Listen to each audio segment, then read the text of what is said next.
An El Campo woman says she left home on an ordinary trip to run errands.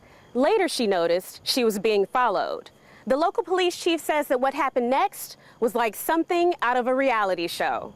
We could tell somebody was kicking it because it was real hard hits also, and then I came out and he was walking through my door. Jody Garcia had locked herself inside her home with her husband and kids after a brief encounter with the man in this video minutes before while she was out running errands. He followed her to her house. And it was just like that, Mr. Marino turned and kicked the door in. The man in the security camera footage is Robert Marino, a bail bondsman who spotted Garcia in town and called the police department to run her name for arrest warrants. They were all 3 misdemeanor warrants. He told me, well, what are we going to do about this, Jody? I said, what else is there to do?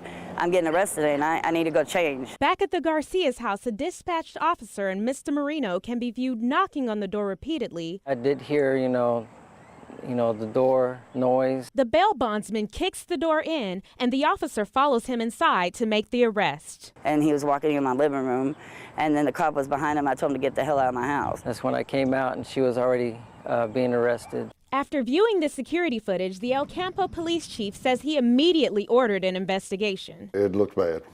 I didn't like it one bit when I first saw it. When he spoke with police, Mr. Marino presented a civil contract that allegedly permitted him to enter the home of Jody Garcia. But that civil contract was invalid, making his forced entry illegal. It's my understanding the bail bondsman has already paid restitution to the owner of the home, and then we're still pursuing criminal trespass. Jody Garcia has filed charges against Mr. Marino, claiming that her children no longer feel safe in their home for fear of him returning. You can't just do whatever you feel like doing just because you are the law or you think you are the law. You got to follow the rules just like we have to follow the rules. Chelsea Edwards, 13 Eyewitness News.